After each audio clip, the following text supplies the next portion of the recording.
"That's one small step for man, one giant leap for mankind," said astronaut Neil Armstrong from Apollo 11 on July 20th, 1969. The day humankind set foot on the moon should be considered nothing short of a triumph, and many think it to be precisely that. However, as with anything of this magnitude, there will be detractors. There will be people who see things a lot differently. So who is right? Who is wrong? Who is lying and who is not? We will let you be the judge as we dive down the moon landing conspiracy rabbit hole. In a nutshell, moon landing conspiracy theories allege that either some or all Apollo program elements and the associated moon landings were nothing but hoaxes. Some believe that these hoaxes were staged by NASA, who may have gotten help from other organizations to pull off the world's most famous trick. So where did these theories originate? In 1976, a former US Navy officer with a bachelor's degree in English, named Bill Kaysing, self-published what would become an influential and highly controversial book called We Never Went to the Moon, America's $30 billion Swindle. Although he had no prior knowledge of rockets or technical writing, in 1956, Kaysing landed a job as a senior technical writer with Rocketdyne, the company that built the F-1 engines used on the Saturn V rocket. Kaysing worked at the company's propulsion field laboratory until the year 1963. It was the many allegations in Kaysing's book that effectively sparked a discussion about the moon landings being faked. According to the book, the chance of a successful crewed landing on the moon was believed to be 0.0017%. Kaysing insists that even though the USSR was closely monitoring NASA, it would have been easier for them to fake the moon landings than to actually go there. In the year 1980, NASA was accused of staging the moon landings by a group known as the Flat Earth Society. The FES contended that the moon landings were staged by Hollywood and sponsored by Walt Disney, based on a script by legendary writer Arthur C. Clarke and directed by noted filmmaker Stanley Kubrick. A folklorist by the name of Linda Degg suggests that writer-director Peter Hyams' 1978 movie Capricorn 1 shows a fake journey to Mars in a spacecraft that looks almost exactly like the Apollo craft. This may have inadvertently given a boost to the hoax theory's popularity during the post-Vietnam War era. The main question is, what, if anything, is there to gain from faking a moon landing? The answer goes all the way back to the Cold War. Back in the 60s, the United States engaged in a space race with the Soviet Union. The ability to land a manned craft on the moon was viewed as being both a technical and national accomplishment. However, doing so would have significant risks. It would also be costly. During a famous 1962 speech, then-President John F. Kennedy famously stated that the United States chose to go because it was hard. Conspiracy theorists allege that NASA hoaxed the landings as a means to avoid humiliation and ensure that it would receive continued government funding. Kaysing claimed in his book that NASA raised about $30 billion to go to the moon, and that some of this money could have been used to pay off lots of people. Most conspiracists believe that sending men to the moon was an impossibility at the time.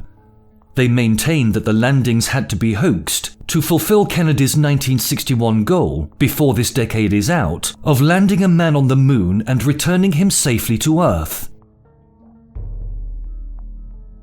In 1973, NASA accounted for Apollo's cost to the US Congress, and it totaled out to $25.4 billion. many conspiracists focus on the inconsistencies or perceived gaps in the historical record of the moon landing missions. Their main point of contention is that the entire crewed landing program was a hoax from start to finish. Some claim that the technology to send men to the moon was lacking. Others say that solar flares, the Van Allen radiation belts, coronal mass ejections, solar wind and cosmic rays would make such a trip completely impossible. A pair of scientists from Argonne National Laboratory, named Vince Calder and Andrew Johnson, offered detailed answers to conspiracists' claims. They maintain that NASA's portrayal of the moon landing is fundamentally accurate. According to James Longuski, an American scientist, inventor, writer, and educator known for his contributions to astrodynamics and space mission design, given their size and complexity, the conspiracy theories are impossible. Let's run the numbers. A moon landing hoax would require the participation of more than 400,000 people who worked on the Apollo project for nearly a decade, the 12 men who walked on the moon, the 6 others who flew with them as command module pilots, and another half-dozen astronauts who orbited the moon. That's just the start, too. The secret would need to be kept by hundreds of thousands of people, including scientists, technicians, engineers, astronauts, scientists, and skilled laborers. Longuski contends that it would have been far easier to land on the moon than to generate such a massive conspiracy to fake the landings. As of this documentary, no one from NASA or the United States government has said that the moon landings were hoaxes. Surely by now, someone would have come forward to blow the whistle on a hoax of this magnitude, but you never know. The majority of the moon landing conspiracists focus mainly on NASA's photos. They point out artifacts and oddities in the films and pictures taken on the moon. Over the decades, many photography experts, including those who were unrelated to NASA, have reported that the oddities in question are entirely consistent with what should be expected from a real moon landing. They are not at all consistent with tweaked or studio imagery. Some of the photographic inconsistencies are as follows. Theory: the cameras used in the landing were fitted with a transparent plate glass with a reticle etched on. This would make it impossible for any photographed objects to appear in front of its grid. Despite this fact, some photos appear to show the crosshairs of the reticule behind objects. Conspiracists frequently cite this as evidence that particular objects were pasted over the photographs, and that's why the reticle was obscured. Official explanation: this obscured object effect only appears in scanned and copied photos, not the originals. This effect is caused by overexposure. The bright white areas of the emulsion bleed over the thin black crosshairs. The crosshairs are only about 0.004 inches thick. Therefore, emulsion would only have to bleed about half that much to obscure its entirety. Theory: crosshairs are sometimes rotated or appear in the wrong place. Official explanation: this effect is a result of popular photos being manipulated and/or cropped to have a more significant aesthetic impact. Theory: the quality of the photographs is impossibly high. Official explanation: the Apollo astronauts employed high-resolution Hasselblad 500 EL cameras with Carl Zeiss optics and a 70mm medium-format film magazine to take photos.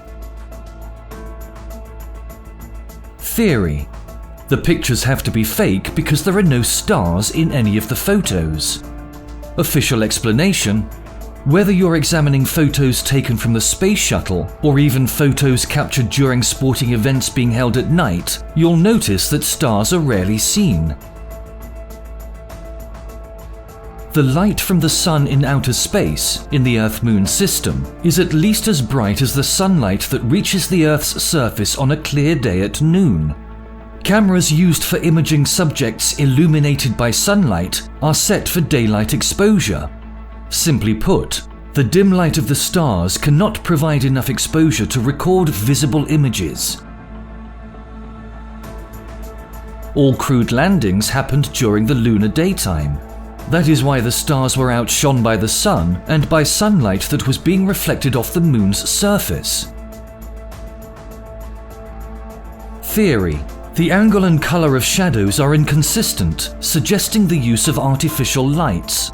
Official explanation: shadows on the moon are complicated by reflective light, uneven ground, wide-angle lens distortion, and lunar dust. There are several light sources on the moon: the sun, sunlight reflected from the Earth, sunlight reflected from the moon's surface, and sunlight reflected from the astronauts and the lunar module. All of these sources are further complicated by lunar dust, wide-angle lens distortion, and uneven ground. Because of this, shadows that fall into craters and hills may look longer, shorter, and distorted.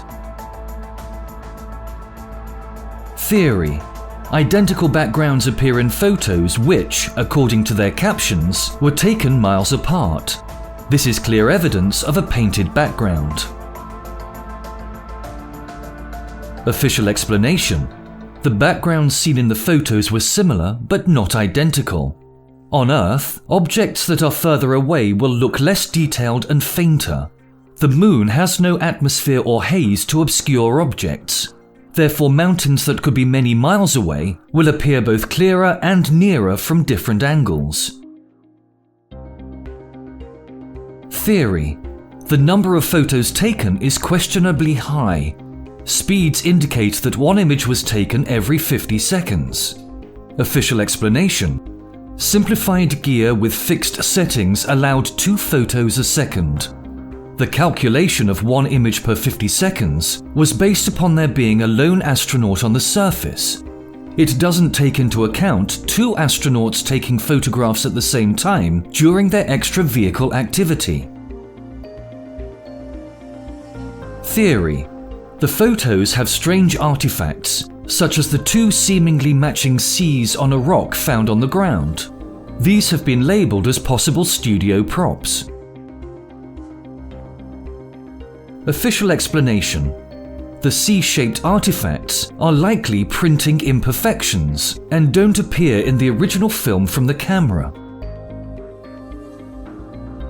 Theory: a Western Australian citizen claimed that during the live broadcast of the lunar landing, a Coca-Cola bottle appeared for 2 or 3 moments across the lower right part of her television screen. The resident also claimed that several letters appeared in the Perth newspaper, The Western Australian, mentioning the Coca-Cola bottle incident within 10 days of the lunar landing. Official explanation: no such newspaper reports or recordings have been found. Theory: who filmed Neil Armstrong stepping onto the moon? Official explanation: cameras on the lunar module did. There are tons of arguments and theories about the moon landing, which run the gamut from mechanical issues to environmental issues. These are too numerous to even begin to comb through. No one has brought to light a single shred of evidence that couldn't be explained. However, there are 2 particular issues that are hard to ignore. The blueprints and design and development drawings of the machines involved in the Apollo moon landing are missing. If that wasn't strange enough, the original Apollo 11 data tapes, which contain telemetry and the high-quality video of the first moonwalk, are also missing. You would think that such vital documents would be almost impossible to misplace. Who could do such a thing? How could this even happen? NASA archivist at Goddard Space Flight Center, Dr. David R. Williams, alongside Apollo 11's flight director Eugene F. Krantz, have both admitted that the original high-quality Apollo 11 telemetry data tapes are currently missing. Conspiracists point to this as evidence that they never really existed. Apollo 11's telemetry tapes differed from other telemetry tapes of previous moon landings because they were home to the raw television broadcast. Let's look at some technical aspects of the footage itself. The Apollo 11 lander had a slow-scan television camera installed on it. As a means to broadcast the images to regular television sets, a scan conversion had to be performed. The radio telescope at Parkes Observatory in Australia was able to receive the telemetry from the moon at the time of the Apollo 11 moonwalk. Parkes had a larger antenna than NASA's antenna in Australia at the Honeysuckle Creek tracking station. Therefore, it received a higher quality picture. In addition to that, it received better image quality than NASA's antenna at Goldstone Deep Space Communications Complex. This direct television signal, along with the telemetry data, was recorded onto 1-inch 14-track analog tape at Parkes. The original slow-scan television transmission had better contrast and detail than the scan-converted pictures. There's just one problem. It's also the original tape that is missing. A crude real-time scan conversion of the slow-scan television signal was done in Australia before it was broadcast worldwide. That being said, still photos of the original slow-scan television image are available. There's also about 15 minutes of footage that was filmed by an amateur 8mm film camera currently available. Later Apollo missions did not use slow-scan television cameras. According to Dr. Williams, some of the telemetry tapes from the scientific experiments from the Apollo Lunar Surface Experiments package left on the moon still exist. The program ran until 1977, and copies of those tapes have been located. Others are seeking the missing telemetry tapes for far different reasons. The recordings are home to the original and highest quality video feed from the Apollo 11 landing. Many former Apollo personnel want to locate the tapes for posterity, whilst NASA engineers looking towards future moon missions believe the recordings could come in handy for their design studies. Here are the facts as we know them. The original Apollo 11 tapes were sent to be stored at the United States National Archives in 1970. However, by 1984, all the Apollo 11 tapes were returned to the Goddard Space Flight Center at their request. In November 2006, Cosmos Online reported that about 100 data tapes that were recorded in Australia during the Apollo 11 mission were located in a small marine science laboratory housed inside the main physics building at the Curtin University of Technology in Perth, Australia. NASA was sent one of the old tapes for analysis, but the slow-scan television images were not on the tape. Then things got even stranger.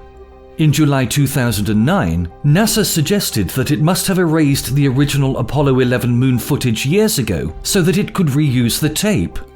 Again, why would anyone delete something of such historical significance? NASA issued a final report on the Apollo 11 telemetry tapes in December 2009. Senior engineer Dick Nafzger, who was in charge of the live television recordings during the Apollo missions, was put in charge of the restoration project. According to Nafzger, after a 3-year search, the inescapable conclusion was that about 45 tapes of Apollo 11 video were erased and reused. The 45 tapes consisted of an estimated 15 tapes recorded at each of the 3 tracking stations.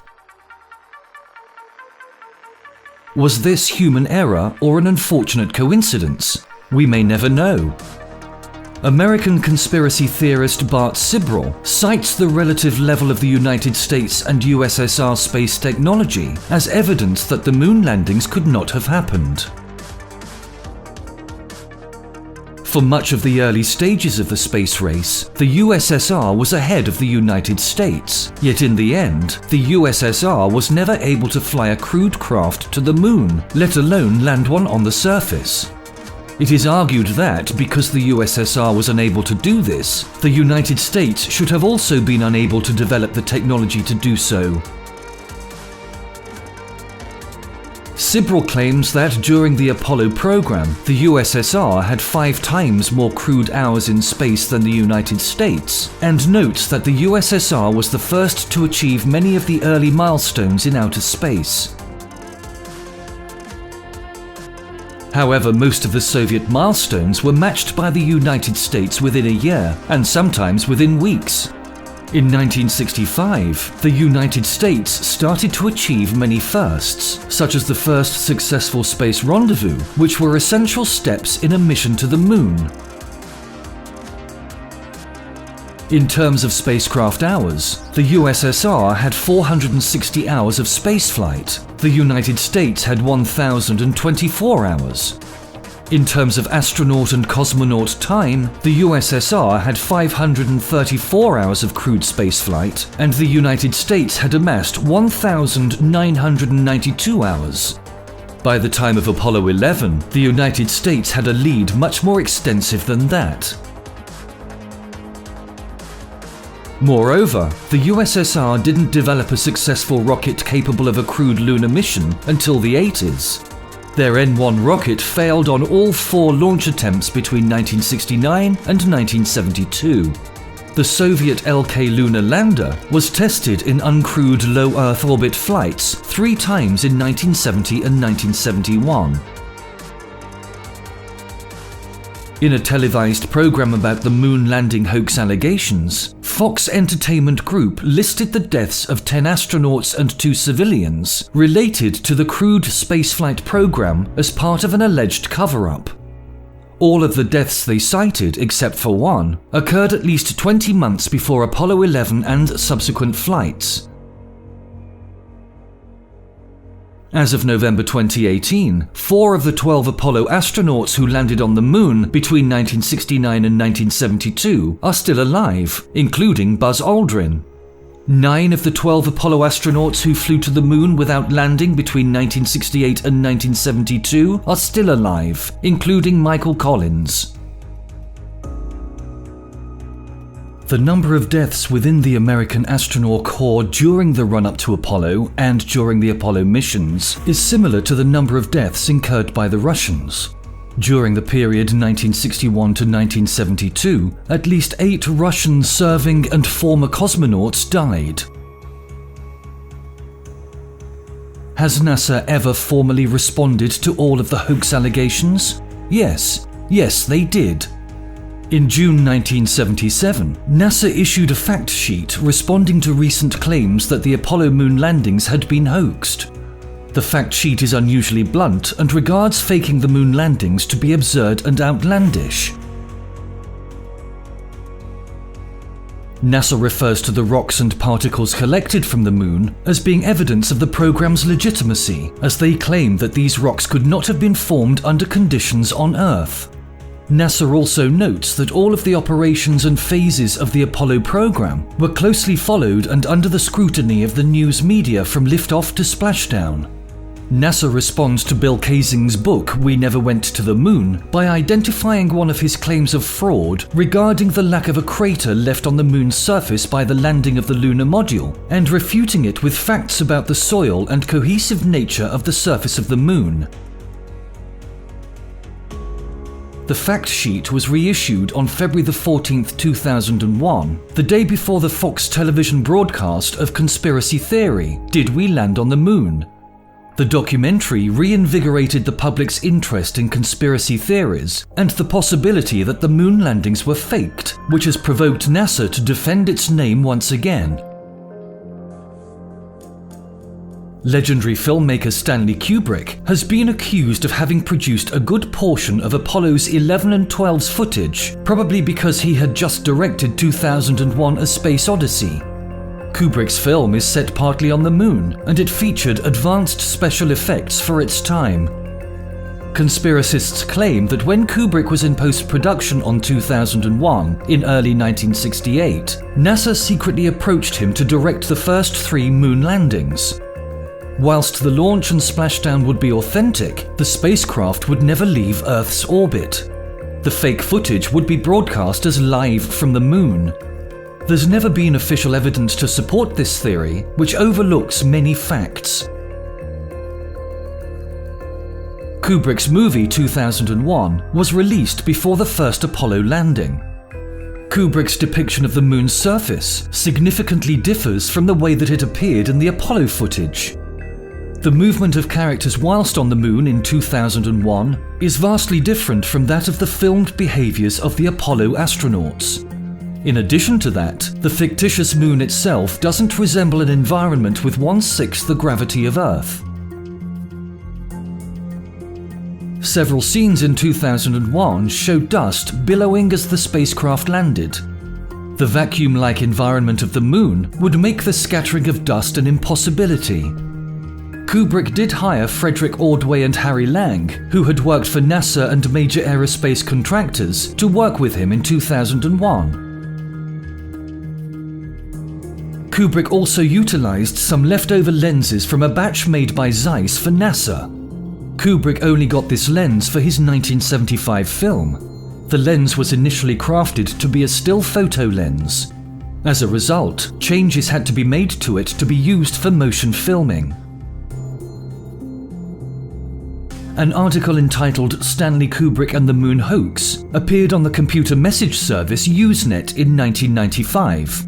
One passage regarding how Kubrick was supposedly convinced to participate in the conspiracy reads, NASA further leveraged their position by threatening to publicly reveal the heavy involvement of Mr. Kubrick's younger brother Raoul with the American Communist Party. This would have been an intolerable embarrassment for Mr. Kubrick, especially since the release of Dr. Strangelove. Kubrick had no such brother. The article was a spoof, complete with a giveaway sentence describing Kubrick shooting the moonwalk on location on the moon. In spite of its obvious silliness, the claim was taken up in earnest. Paranormal radio host Clyde Lewis used it almost word for word, whereas conspiracy theorist Jay Weidner gave the brother a more senior status within the party. He said, "No one knows how the powers that be convinced Kubrick to direct the Apollo landings. Maybe they had compromised Kubrick in some way. The fact that his brother Raoul Kubrick was the head of the American Communist Party may have been one of the avenues pursued by the government to get Stanley to cooperate." In July 2009, Weidner posted on his webpage Secrets of the Shining that Kubrick's 1980 film based upon the Stephen King novel is a veiled confession of his role in the scam project. This thesis was the subject of refutation in an article published on a website called Seeker nearly half a year later. In December 2015, a video surfaced which supposedly featured Kubrick being interviewed shortly before his 1999 death. The footage showed the director confessing to filmmaker T. Patrick Murray that the Apollo moon landings were faked. Some quick research found that the now infamous video was a hoax. Talks of the moon landing conspiracy eventually made its way into academia. In the year 2002, NASA commissioned $15,000 United States to American space journalist and historian James Oberg to write a point-by-point rebuttal of the hoax claims. Later on, NASA cancelled the commission a few months later after complaints that the book would lend credence to the accusations.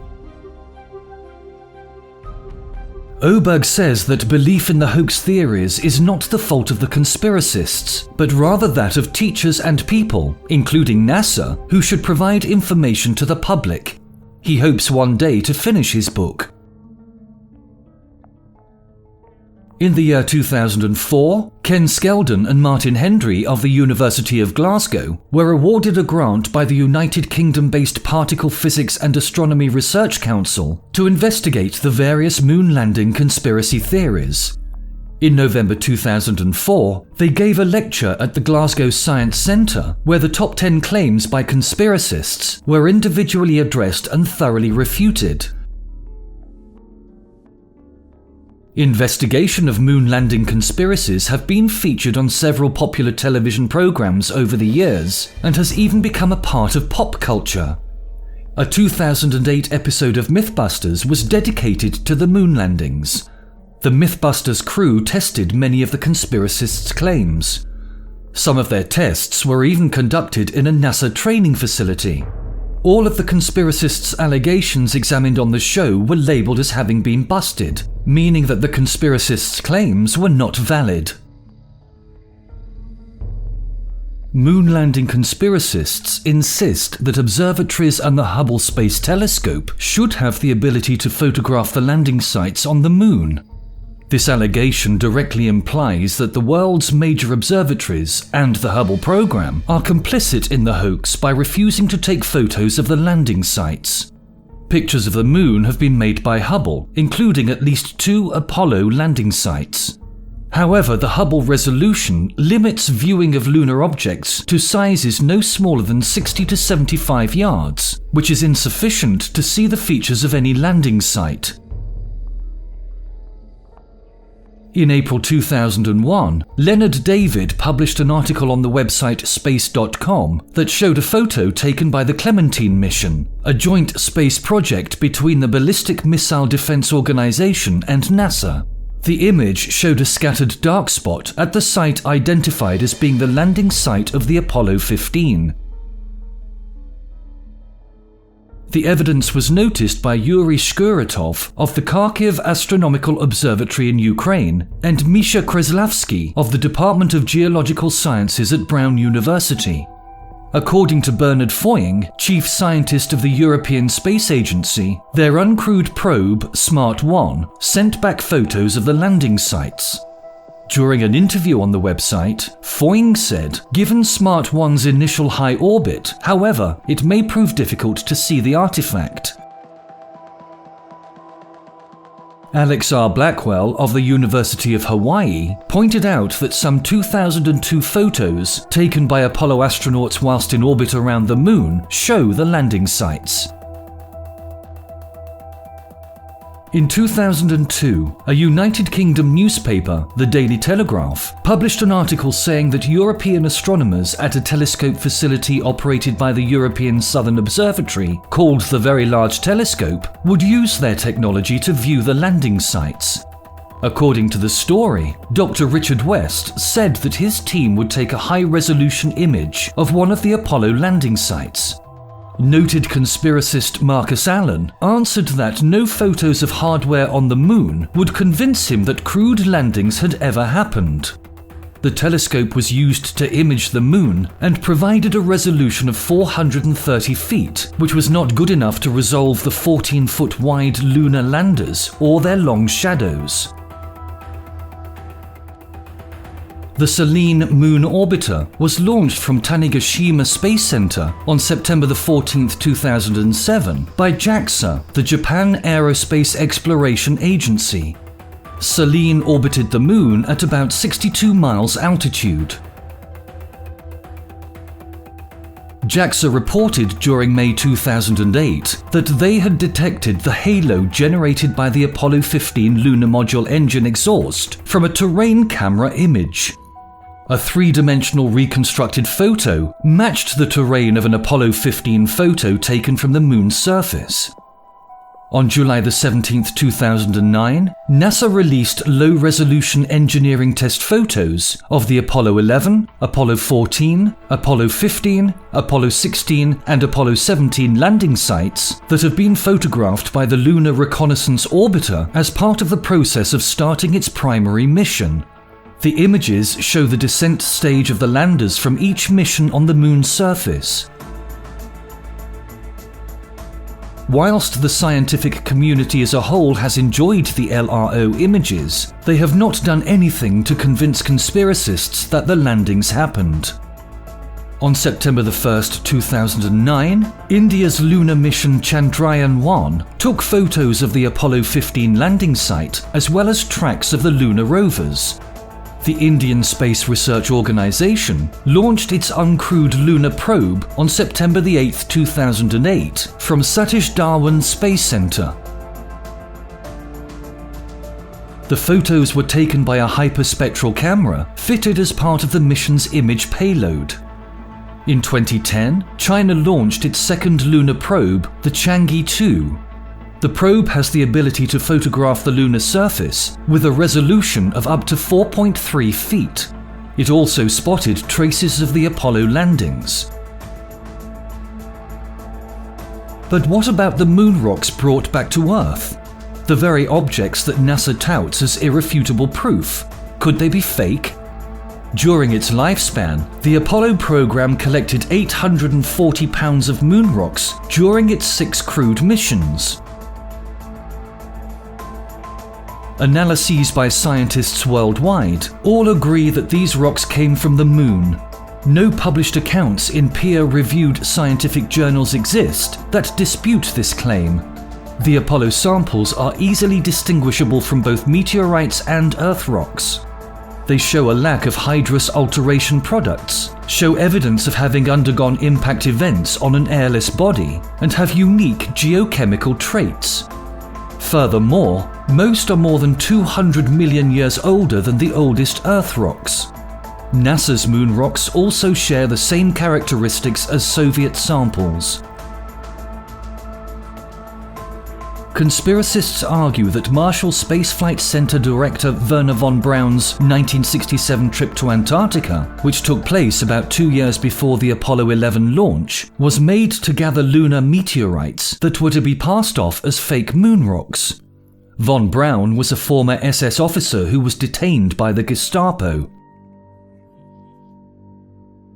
According to the documentary film Did We Go?, von Braun may have been pressurized into agreeing to the conspiracy. It is believed that doing so would have been the easiest way for him to protect himself from recriminations over his past. NASA has indicated that von Braun's mission was to look into environmental and logistical factors that might relate to the planning of future space missions and hardware. NASA regularly sends teams to work in Antarctica to mimic the conditions on other planets. It is now accepted by the scientific community that rocks have been blasted from both the Martian and lunar surface during impact events, and that some of these have landed on the Earth as meteorites. However, the first Antarctic lunar meteorite was located in 1979, and its lunar origin wasn't recognized for several years afterwards, not until 1982. Lunar meteorites are rare, so rare that it is unlikely that they could account for the moon rocks that NASA collected between the years 1969 and 1972. To date, only about 66 pounds of lunar meteorites have been found on Earth. Whilst the Apollo missions gathered 840 pounds of moon rocks, the Soviet Luna 16, Luna 20 and Luna 24 robots collected only 11.5 ounces combined. That is less than 1,000th as much.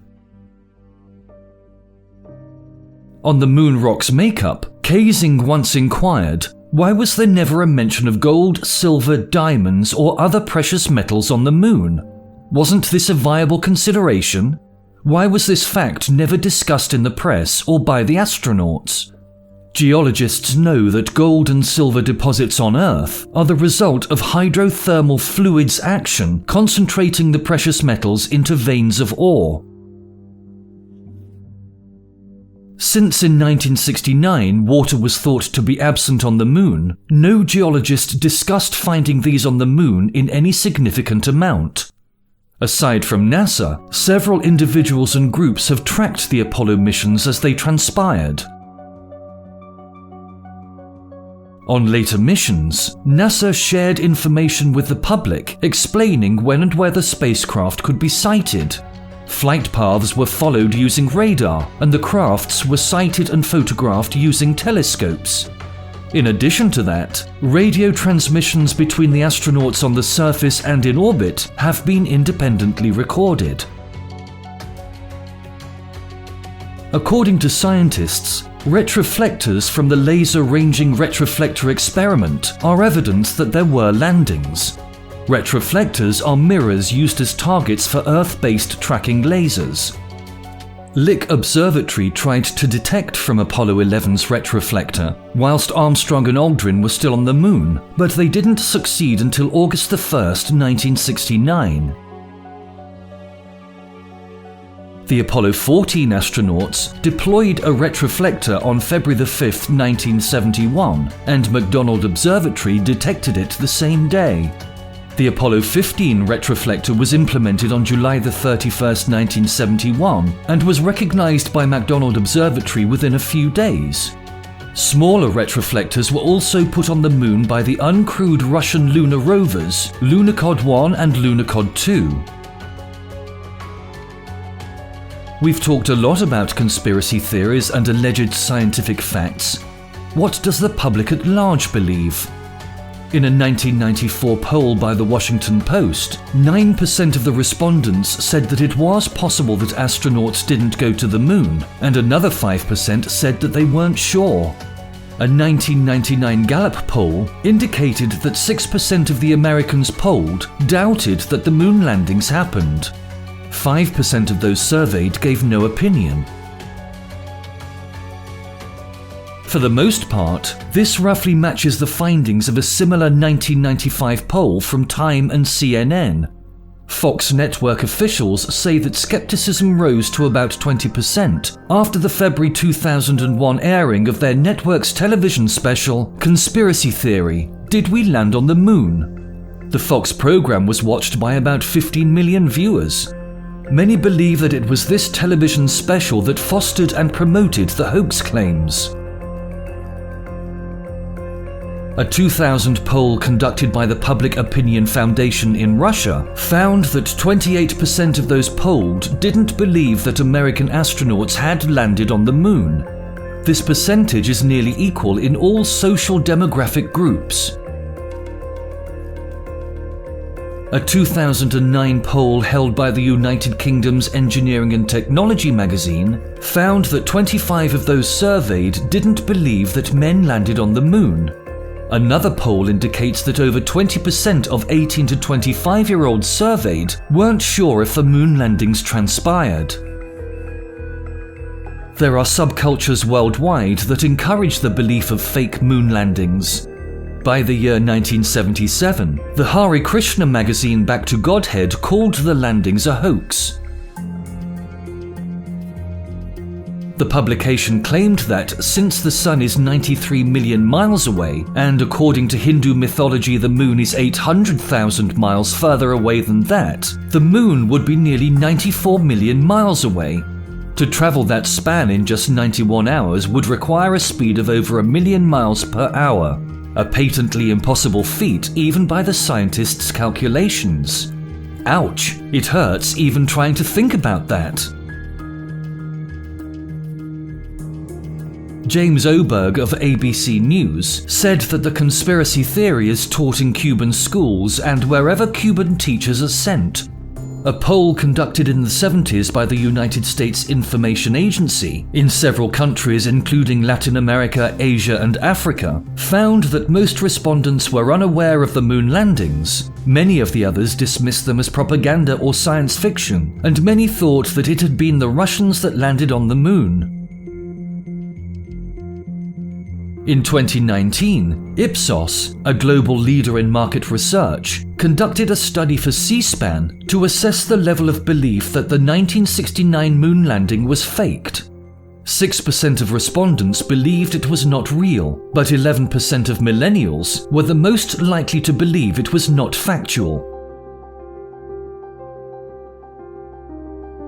At the end of the day, people are going to believe what they want to believe. This has led to ongoing arguments that will no doubt resonate for ages to come. We live in a world where perception trumps fact in the eyes of many. Believe what you want, research what you can, come to your own conclusions.